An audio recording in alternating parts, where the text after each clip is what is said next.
नमस्कार दोस्तों, voice of Jaisalmer में आपका बहुत बहुत स्वागत है। मित्रों, मैं जो दृश्य दिखाने जा रहा हूँ यह है परचा बावड़ी रामदेवरा। हाँ, रामदेवरा रुणीचा धाम, बाबा रामदेव के समाधि स्थल का वह ग्राम, वह पंचायत जो आज पूरे विश्व में बाबा रामदेव जी के नाम से जानी जाती है। परचा बावड़ी, बावड़ी का मतलब तो आप समझ ही गए होंगे और परचा का मतलब भी आप समझ गए होंगे। वैसे परचा हमारी जो यहाँ की राजस्थानी मूल भाषा में कहें तो किसी को भी एक अचंभित करने वाला वह, या किसी को अध्यात्म के द्वारा हतप्रभ करने वाला वह वाक्य, जिसके द्वारा जो भक्तगण है वह ठीक हो जाए, उसकी मनोकामना पूर्ण हो जाए, वह जो चाहता है वो इच्छाएं संपूर्ण हो जाए, तो उसके लिए वह अपने आराध्य देव से प्रार्थना करता है। उसे हम परचा कहते हैं। उनके द्वारा जो उन्हें आशीर्वाद मिलता है वह परचा होता है। बावड़ी यानी कि पानी का वह एक कुआं, जिसमें पैदल पाँव के द्वारा चल करके अंतिम स्थल तक जाना पड़ता है, उसे बावड़ी कहते हैं। पग बावड़ी भी कह सकते हैं, परचा बावड़ी। कालांतर में इसको बनाने के ऊपर भी अलग अलग लोगों की, शोधकर्ताओं की धारणाएं हैं। यह इसका निर्माण जो है किसी समय बताया जाता है पालीवाल ब्राह्मणों के द्वारा करवाया गया था। पुनः उसके बाद समय समय पर इसके अंदर जीर्णोद्धार होता रहा और शिलालेख लगते रहे अलग अलग कालांतर में।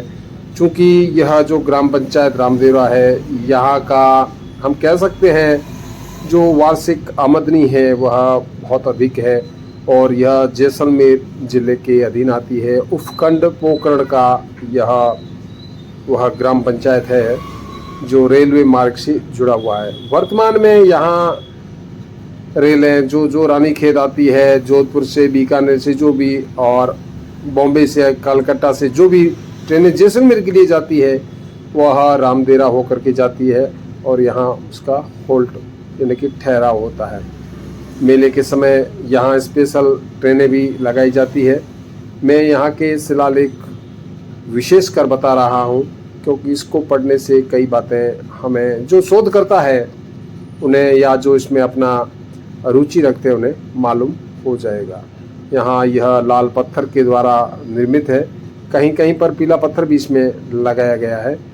और वर्तमान में इस बावड़ी को जैसे हम नीचे की तरफ जाते हैं तो इसे बंद कर दिया गया, जाली लगा दी गई है, क्योंकि कई लोग जब भीड़ भाड़ होती है वो इसके अंतिम नीचे के कोने तक जाने का प्रयास करते हैं। वहाँ से पानी में हाथ लगाने का, जैसे चरणामृत लेने का, या भर करके घर ले जाने का जल का प्रयास करते हैं। उसमें कई प्रकार की दुर्घटनाएं होने की आशंका होती है, तो उसके लिए यहाँ पर जाली लगा दी गई है। और जैसे यात्री ऊपर से नीचे आते हैं उनके लिए 3 हिस्सों में चढ़ने उतरने का बना दिया है। बीच में हाथ से रेलिंग का सपोर्ट रहता है, तो उसके लिए स्टील की रेलिंग भी लगा दी है।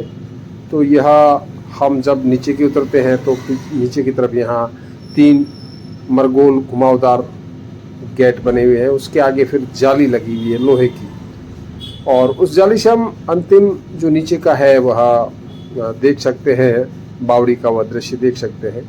आगे भी एक फिर मरगोल है और इस प्रकार ये गहराई इसकी अधिक है।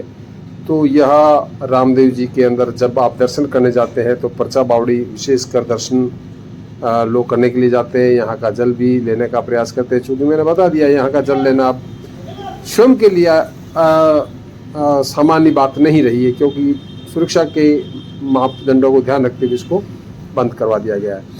इसके अंदर जैसे बरसात में पानी जब तालाब में आता है तो शायद उसका नीचे से इसका पानी सीपेज होकर के इसमें पानी भर जाता है। तो इस तरह से इसके नीचे भी पानी करीब 12 माह पानी नीचे रहता है। तो इस प्रकार यहाँ भी जो रामदेव जी के घोड़े का जो एक विशेष यहाँ महत्व रहता है वह यहाँ पर है।